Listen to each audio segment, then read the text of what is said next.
Meu nome é Maurício Banhato, eu sou médico responsável pelo Serviço de Medicina do Sono do Hospital Sírio-Libanês, em São Paulo, e com atividades didáticas na Escola Paulista de Medicina, nas disciplinas de pneumologia e psicobiologia da mesma universidade. Bom, nós vamos falar hoje sobre o CPAP e o BiPAP, os bilevels no tratamento da apneia do sono, e como nós vamos indicar, como nós vamos ajustar essas máquinas. Essa história toda começou em 1981, com o advento o primeiro relato do CPAP foi o Dr. Sullivan, na Austrália. O Dr. Sullivan propôs esse tratamento inicialmente com animais de experimentação, depois para o humano. E dessa época em diante, nós tivemos a possibilidade desse aparato no nosso arsenal terapêutico.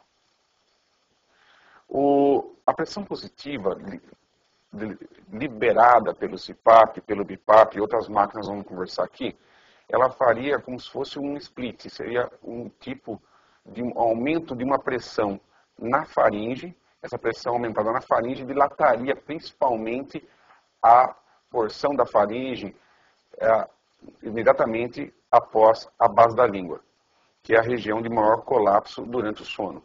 Essa região, só para a gente rever, é uma região que não há esqueleto, é uma região passível de relaxamento durante a noite. Quando nós estamos acordados, essa região tem um tônus maior, a musculatura é dilatadora, e quando nós adormecemos, existe um relaxamento dessa região, bem atrás da parte lingual, da base da língua. Com o CPAP, como vocês veem na figura, primeiro da esquerda, o colabamento, e depois do lado direito, já com a atuação do CPAP abrindo, dilatando essa região. Então, nós vamos falar de pressão positiva, uma grande gama de aparelhos derivados do CPAP. Tem o CPAP, o Ciflex, o EPR, o BiPAP, o ViPAP, o Offset S2 e o BiPAP Alto SV. O objetivo do tratamento de todas essas máquinas, na verdade, principalmente, vamos falar como se fosse derivando do CPAP inicial, seria o tratamento da apneia e hipopneia obstrutiva, que seria a maior indicação dessas máquinas. A síndrome da resistência de vias aéreas superiores seria um esforço relacionado aos microdespertares, o esforço inspiratório também é uma doença intermediária que pode ser também tratada com CPAP.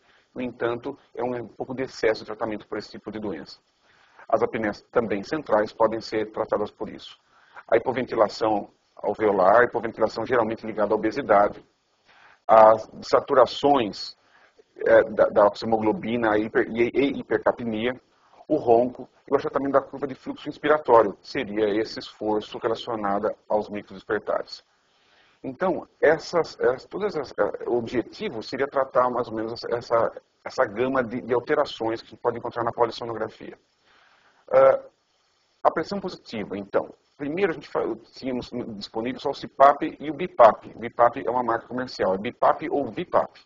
Temos alguns trabalhos aqui na literatura mais antigos, mas dessa época é reconhecido que o CPAP e o BiPAP têm a mesma fisiopatologia, a mesma maneira de tratar. Esse splint positivo, de pressão positiva, dilataria a faringe. O que um trata, o outro trata. A diferença é que o CPAP, teoricamente, iria até 11, 12 de pressão positiva, e o BiPAP além disso. E o BiPAP sendo um pouco mais confortável, porque ele tem uma pressão diferenciada ins e ex, aliviando a porção expiratória do ciclo respiratório. Com isso seria mais fácil expirar usando o BiPAP quando pressões maiores do que 12, como eu já falei. O Ciflex ou EPR. O Ciflex é de uma marca e o EPR de outra. São máquinas que têm um discreto descenso expiratório durante o início da curva expiratória. Então, inspiraríamos com a pressão de CPAP contínua, por exemplo, 10. E na expiração existe um certo alívio no começo da inspiração. Ele não inverte o ciclo como o BiPAP. Por exemplo, 10 por 8. O Ciflex ou EPR fariam 10 por 8 somente no início da ex e voltaria para os 10. Essas máquinas ainda não têm comprovação estatística do uso delas. Muitos pacientes gostam, acham que elas são mais confortáveis, principalmente aquelas pressões limítrofes, entre 9 e 12, que é uma que já estávamos pensando em entrar num BiPAP. Bom, A pressão positiva, o ajuste dessas máquinas de pressão positiva. Alguns cuidados devem ser tomados para ajuste desse equipamento, principalmente em relação às máscaras. A máscara que nós usamos deve ser diferenciada para cada paciente, pois existe uma diferenciação topográfica da face de cada paciente. Então, a máscara tem que ser personalizada. Por exemplo, tem pacientes que têm o nariz mais achatado, precisam de uma máscara mais larga, enfim. O técnico tem que ser bem treinado para a adaptação de máscara. A máscara que pega só nariz e boca. Levar em consideração a obstrução nasal no dia do exame. Se o paciente estiver muito obstruído, teoricamente teria que ser feita uma simulação com um pouco de constritor nasal para ver como esse paciente se comporta com e sem a obstrução nasal. Tem que ser lembrado sempre as alterações hemodinâmicas para aqueles pacientes que precisam de altas pressões positivas. A hiper e hipocapnia, tem pacientes que podem ter uma hipocapnia e outros uma hipercapnia durante a pressão, então sempre tem que levar cuidado em consideração, principalmente esses cuidados no paciente de POC grave. A indução de apneias centrais. É muito comum você usar uma máquina de pressão positiva e haver uma indução de apneias centrais nesse momento. Isso pode ser muitas vezes passageiro, a grande maioria das vezes é passageiro, então é uma coisa mais ou menos esperada que pode acontecer. Agora, um sangramento em vias aéreas superiores é muito difícil acontecer na primeira noite, mas é uma coisa que a gente tem que pensar. E barotraumas, principalmente nas pessoas que têm bolhas pulmonares, aqueles pacientes que têm grandes bolhas, seria uma contraindicação relativa, mas não afastaria ele totalmente desse tratamento. Esses pneumoencéfalos são coisas muito raras, mas que pode acontecer, principalmente em pessoas que têm fratura de base de crânio. Então, a pressão positiva pode levar a um pneumoencéfalo. Muito descrito na literatura, mas é uma coisa bem mais rara de acontecer. A pressão positiva ajuste manual baseado na curva de fluxo. Veja, esse teoricamente seria o diapositivo mais importante dessa exposição. Nós vemos aqui, num gráfico, dois tipos de níveis diferentes numa mesma população tratada com CPAP. A primeira curva aqui, esse contorno achatado, e embaixo uma parábola, um contorno mais parabólico. Na verdade, a nossa curva de fluxo inspiratória seria uma parábola, quanto mais pontiaguda, melhor. Quanto mais pontiaguda a curva, maior facilidade em passagem do ar, menor resistência à passagem do ar pela faringe, pelo sistema respiratório nosso, às vezes incluindo até o nariz. E na parte de cima, uma parábola achatada, ceifada. Então, é o mesmo grupo de pacientes que foi submetido a uma pressão subterapêutica de CPAP, um CPAP mal regulado, e embaixo o contorno arredondado, uma parabólica pontiagudo, uma pressão já terapêutica, esse paciente já convenientemente tratado. Então, o ajuste manual das curvas inspiratórias deve ser feito por uma técnica treinada durante a noite para ajustar realmente a pressão do CPAP ideal para o paciente. Aqui é um ajuste mais avançado, nós vamos falar mais para frente, mas baseado em pressão esofágica. Se vocês forem ver, essa linha que está em vermelho são as curvas de pressão esofágica. E elas estão absolutamente ligadas a microdespertares, que estão na primeira linha desse slide do lado esquerdo, em verde. Então, a cada grande deflexão negativa de pressão intraesofagiana, intrapleural, um grande esforço inspiratório, o paciente leva a um microdespertar. Esse paciente não tem apneia, ele tem uma síndrome de resistência de vias aéreas. Ele não desatura, como vocês podem ver nos últimos sinais do polígrafo, mais baixos. Depois, com pressão de 9, vejam que a linha vermelha de pressão esofágica, ela fica totalmente alinhada, sem grandes variações, mostrando que não há um esforço inspiratório, logo também não havendo os microdespertares. Então, uma pressão de 7 indo para 9 pode ter uma grande diferença nesse ajuste fino da pressão do CPAP. Então, CPAP automático, uma meta-análise. Esse trabalho é um trabalho interessante que mostra que realmente o CPAP automático, muito utilizado, às vezes indiscriminadamente e prescrito erradamente pelos médicos, é uma máquina que, na verdade, ela tende a avaliar essa curva, como eu falei no slide anterior, de fluxo inspiratório. E conforme o achatamento dessa curva, ele incrementa ou diminui a pressão do CPAP. teoricamente seria uma coisa muito boa, mas ele não é tão automático assim. Na verdade, o que regula a máquina? O que regula essas máquinas ditas automáticas são a dificuldade do paciente. Então, o paciente acaba adormecendo, existe um achatamento da curva, ele vai incrementando a pressão do CPAP até um patamar onde a curva se torna arredondada.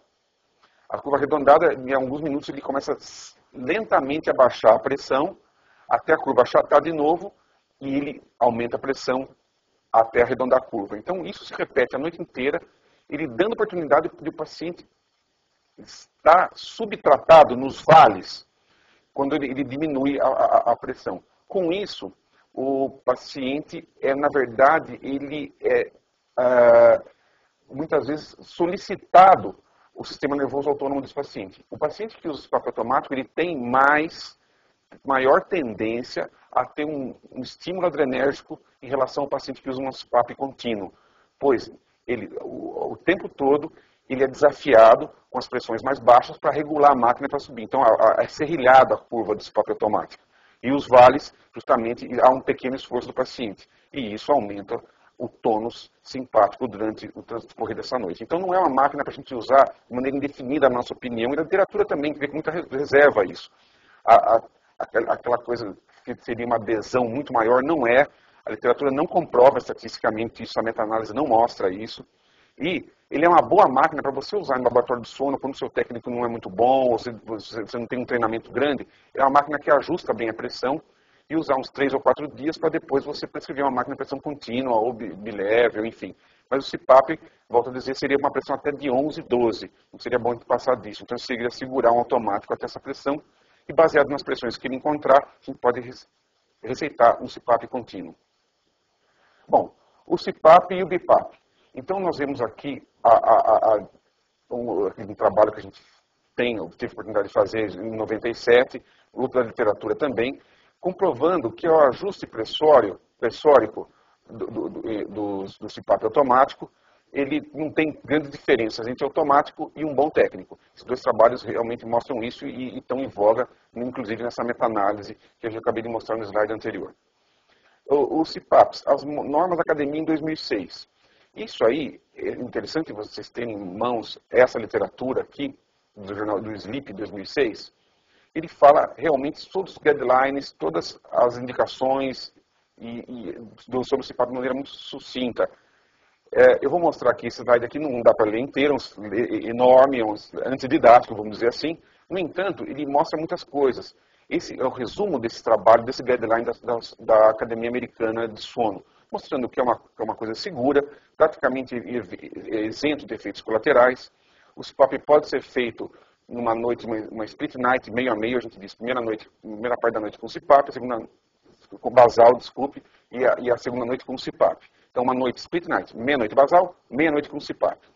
Então, isso é aceito por esses guidelines, quando justamente existe uma apneia típica na primeira parte.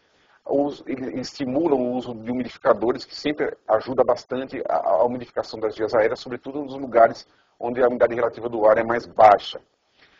É uma terapia segura, como eu já falei, e ela pode também ser usada para essas pressões positivas, para outras coisas fora a apneia, como a gente comentou assim nos outros slides. E essas pressões positivas podem ser usadas no DPOC, até na ECC. O CPAP pode ser usado para insuficiência cardíaca, que melhora a pré, a pós-carga. O CPAP melhora a apneia central, é que nós vamos falar aqui mais para frente um pouquinho também. Vejam, isso é uma noite típica split night, meio a meio, onde na primeira porção, antes dessa linha vermelha, o paciente desaturando muito, a gente percebe a saturação, que seria o segundo andar de cima para baixo, satura muito, no primeiro andar o paciente não faz sono REM, nem 3 e 4, é um paciente de cima para baixo que ele ronca muito, é um paciente que se mexe muito na cama, é um paciente que faz uma variabilidade de batimento cardíaco na penúltima de cima para baixo. Vocês veem que há uma instabilidade de frequência cardíaca na INS. Durante a apneia, na verdade, o paciente faz uma bradicardia e sai em taquicardia depois da apneia. Esse estímulo adrenérgico vem principalmente dessa parte aí. Então vejamos que depois do uso do CPAP, nesse caso foi um BiPAP, era um paciente bem obeso. Na primeira linha ele passou a ter bastante sono REM, bastante sono 3 e 4. Na segunda linha ele passou a ter uma saturação adequada, ele passou a ter uma abolição do ronco, os microdespertares diminuíram muito, ele se mexeu muito menos na cama, que é essa antepenúltima linha em verde, e houve uma tendência a uma estabilização da variabilidade de batimento cardíaco com o BIPAP. Então, esse é um paciente, um clássico, um grande obeso, que se deu muito bem, no caso, esse com BIPAP. Na última linha, vejam vocês, é uma linha inicial, um pouquinho antes da coluna vermelha, uma linha única, que é um CPAP, e depois uma linha mais larga, que seria o BIPAP. Então, esse paciente precisou de BIPAP e uma pressão bem mais alta, em torno de 22 de máxima. Agora, os servos. Os servos, que fala, as ventilações assistidas, são máquinas adaptadas já para fazer tratamento de apneia central. As apneias centrais são um pouco mais complicadas. Tem vários tipos de apneia central. Tem aquelas de origem cardíaca, padrão Cheyne-Stokes, e tem aquelas idiopáticas, aquelas apneias centrais, onde o centro respiratório do paciente é um centro muito sensível. Então, eles fazem muita apneia central. Então, logo no começo do primeiro exame, ou no split night, a gente vai ver que o paciente já tem uma tendência a fazer apneia central, ou seja, é uma apneia um pouco mais benigna, um pouco mais curta, quando é a apneia central idiopática, e quando o Cheyne-Stokes pode ser uma apneia central bem mais longa, levando a grandes saturações também. Esses aparelhos, na verdade, eles têm 3 pressões. É um aparelho mais difícil de ser regulado, mas tem uma pressão como se fosse um BIPAP, enquanto o paciente está respirando, faz um suporte máximo, um suporte mínimo. E quando o paciente entra em apneia central, a máquina aprende que esse paciente tem uma frequência X, a máquina aprende com esse paciente qual o padrão respiratório dele, e quando ele entra na central, ela funciona como se fosse uma ventilação controlada. Então, ela entra como se fosse uma backup com a frequência de pressão do paciente e uma pressão maior que nós devemos regular nesse momento, que seria o suporte máximo. Esse suporte máximo, geralmente são pressões um pouco maiores, porque eles têm que vencer toda a complacência de caixa torácica e de faringe, porque os pacientes que têm apneia central, eles têm muitas vezes um componente obstrutivo. É uma coisa mais complicada, eles seriam mais chamados essas apneias como apneias complexas, essas centrais. As complexas podem aparecer muito frequentemente depois do uso de um CPAP, como eu falei anteriormente. Muitas vezes elas são transitórias, mas tem pacientes que perduram com essas apneias centrais depois do uso do CPAP. A grande maioria dos pacientes já tem na polissonografia basal essa apneia tendendo a ser mais central e mista. Então já é uma dica que a gente pode ser que precise usar uma máquina tipo servo. Isso é um paciente com apneia central, pós-BIPAP e CPAP, inicialmente o CPAP na última linha, uma linha única, depois o BIPAP, uma linha mais larga na base aqui, vocês estão vendo no exame split night. É um paciente na primeira parte da noite ele satura muito, se a gente vê na segunda linha, depois ele equaciona isso.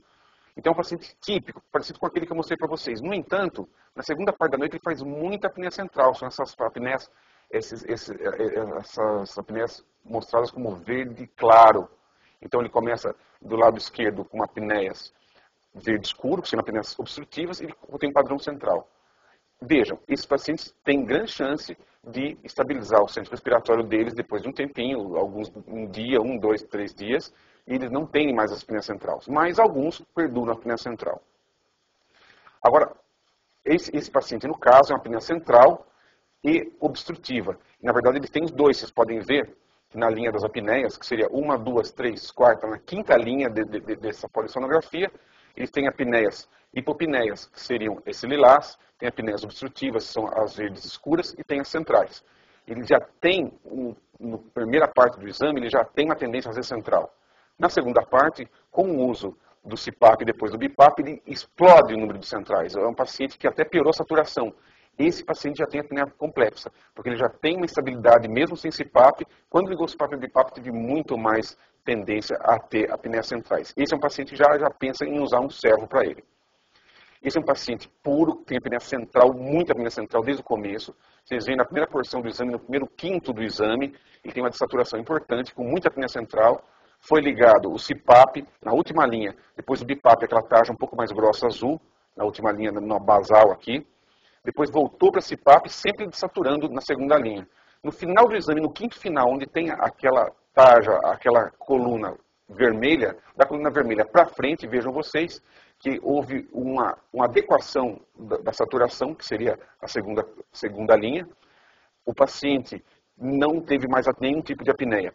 Esse último trecho do exame foi usado uma ventilação feita por servo. Então, tentou-se o CPAP, o BIPAP não deu certo, aí no fim o técnico ligou o servo e todas as apneias tenderam a desaparecer e uma adequação da saturação. Esse é um caso bem parecido, é uma paciente já com apneia idiopática, ele não tem o padrão Cheyne-Stokes clássico, são apneias mais breves, com pouca desaturação, ele ronca, tem um padrão obstrutivo também associado, que pode ser devida ao uso do CPAP, como aquele paciente último a gente mostrou que tem uma grande sensibilidade de centro respiratório, ou idiopática mesmo, ele já faz isso de uma maneira sistemática, ele tem essa tendência a fazer isso, seria um paciente para servo também. Esse é o mesmo paciente que eu mostrei no slide anterior, usando um servo e uma adequação absoluta dessa ventilação. Vejam vocês, a coluna está em vermelho, ele tem uma regularidade da ventilação e uma regularização também da saturação.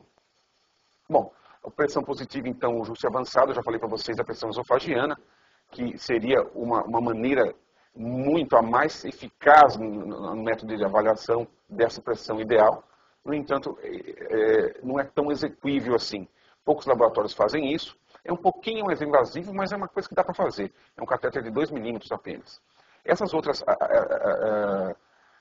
maneiras, modalidades de adequação de pressão no módulo avançado, seriam esse FOT, é uma técnica de oscilação, isso já é uma tecnologia antiga, mas é uma coisa que pode ajudar muito. Tem uma máquina alemã que usa esse tipo de adequação, automática, inclusive. O PTT é uma coisa que está em estudo ainda. A microestrutura do sono pode ajudar muito a gente, porque quando o paciente começa a microfragmentar o sono, você não tem um sinal específico de saturação, pode dar uma dica que esse paciente está com uma subtitulação de CPAP. E os despertares autonômicos é mais para o futuro, é mais difícil de a gente perceber isso, mas isso pode ser um sinal que o CPAP também não está bem ajustado. Aqui, voltando àquele slide, usando o balão esofágico, a pressão de 7 vai para 9, melhora muito a curva do balão esofágico. E adesão. Adesão, o paciente tem que ser muito bem orientado, tratar o paciente assim, com muita cautela, mostrando os prós e os contras do uso. É sempre importante falar em umidificação, porque em São Paulo, por exemplo, o ar é muito seco, muitos meses do ano. O ajuste do aparelho, botar uma rampa para ele adquirir a pressão depois de um certo tempo, a pressão terapêutica. Tratar patologias que possam estar interferindo, como patologias nasais, por exemplo. E o acompanhamento de uma clínica de CPAP. Se possível, acompanhe os pacientes em um protocolo, porque simplesmente se prescrever o CPAP, vir as costas do paciente é complicado, porque muitos pacientes podem se atrapalhar no uso desse aparelho e muitos abandonarem por falta de orientação. Então, certo seria um protocolo de acompanhamento mesmo. Geradores de pressão ainda, adesão aos geradores de fluxo. Então, prós e contras. Na verdade, nós precisamos apresentar a máquina com bastante ênfase no paciente e mostrar para ele, o primeiro contato é importantíssimo. Então, mostrar ao paciente os prós e os contras, como ele pode melhorar a qualidade de vida dele usando um tipo de equipamento desse, quando muito bem indicado. Os riscos que o paciente que tem interações com outras patologias, por exemplo, pacientes com rinite, conforme o tipo de rinite pode até piorar com o CPAP. Muitas delas até melhoram, principalmente quando usam umidificadores. Então, fazer o paciente entender a doença dele e quais vão ser as vantagens dele usar esse método. Os resultados que a gente espera, a duração do tratamento, dá expectativa que muitos pacientes podem perder peso, podem até desmamar do CPAP, pode tirar o CPAP um dia de muitos pacientes, tratando patologias de base, como obesidade, alterações nasais importantes, alguns tumores de faringe, enfim.